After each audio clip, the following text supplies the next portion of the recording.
She's the Hydro Archon?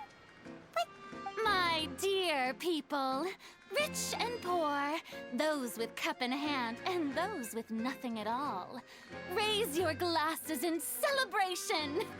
If you don't have one, then just raise your hand in lieu.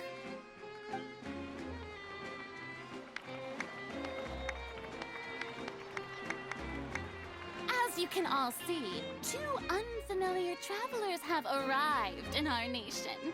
Come, let us make a toast in honor of this traveler and her companion who have journeyed here from distant lands.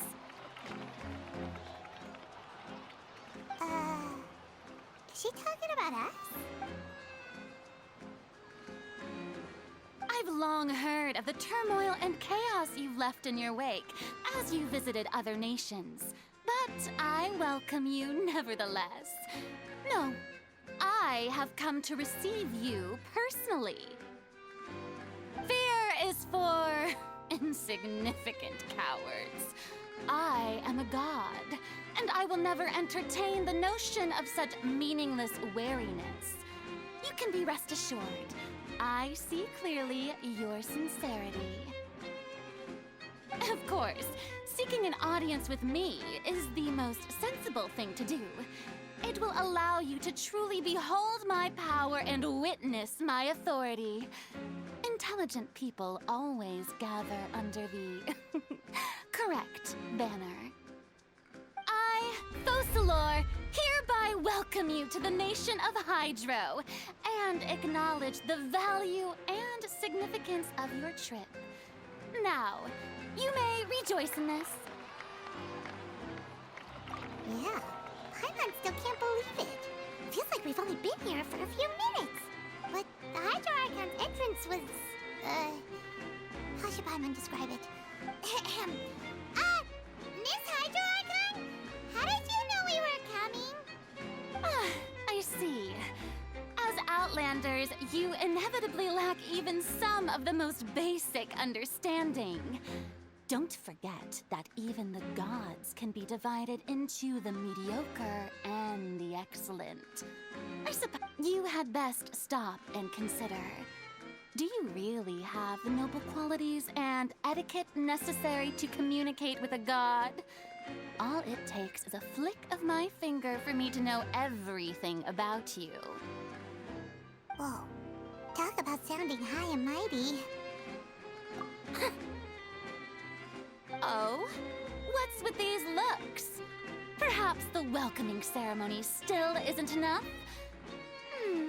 What else should I say then? Is she waiting for us to start talking? Wow, I didn't expect to see Lady Furina here. What a surprise! Wait, does this mean they're the legendary blonde traveler? How did I not notice before? Hey, what's all the commotion? Oh, is that Lady Furina? Is there some kind of drama going on? Of course. That's the blonde traveler, the one all those stories are about. Lady Furina came here to personally see her. Oh, I bet this is going to be the duel of the century. Ooh, I've got to see this. I knew Lady Furina would never disappoint. Yes, but don't get too excited now. My dear believers and spectators alike tend to get quite rowdy, and despite the noise, I've come to tolerate all their ruckus. You may consider this my reward to all of you. I have determined that there will be an epic duel between myself and this traveler from another land, just as you were hoping to see. Now she wants to fight? Aren't we getting a little ahead of ourselves?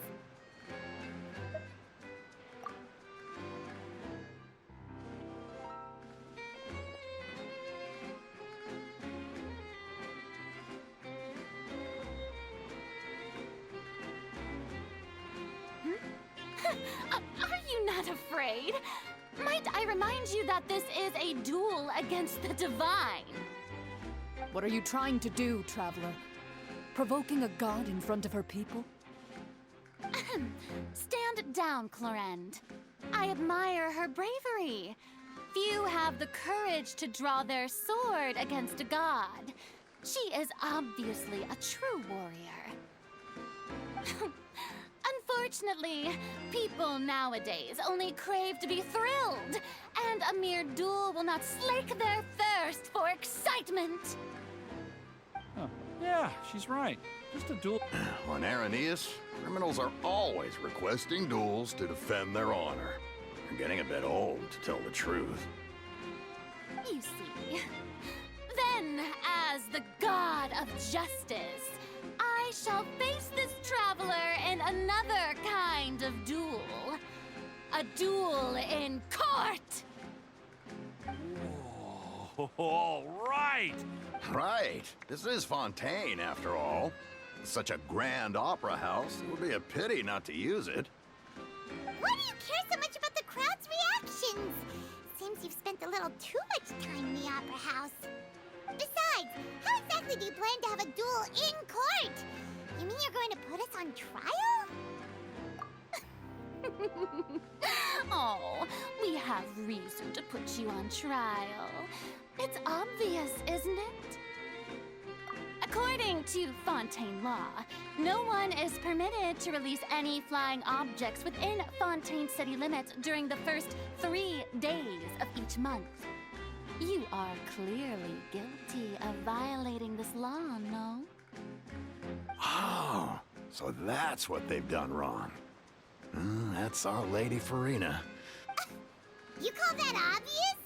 What kind of law is that? Wait, flying object? You mean Paimon? Precisely! Now, if you two have no objections, then in the name of the Hydro Archon, I order your arrest. My apologies, Lady Furina. I don't mean to spoil the fun, but if you would allow me to interject, I don't think that Paimon here meets the definition of a flying object. You tell her, Winnie! Finally, someone who's not crazy. How could anyone call Paimon a flying object? Ah, great magician Linny, my beloved citizen. I'll permit you to object, but how exactly do you plan to prove your claim?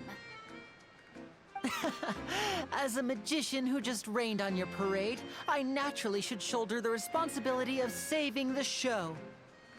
So, with such an audience gathered here, allow me to perform a trick for everyone.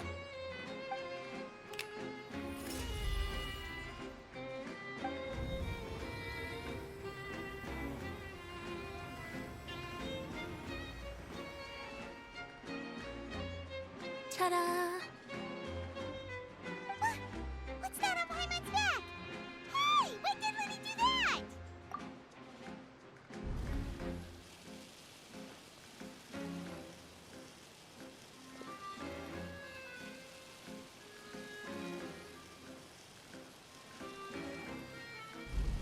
There. As you can all clearly see, Paimon should be classified as, well, something like a balloon. This rope has been in the Traveler's hand all along. It was just that no one could see it before. Huh? You call that magic? You've got to be joking. I thought it was pretty good. Huh. I'm not sure what to think. It seems Lady Furina's charges no longer hold water.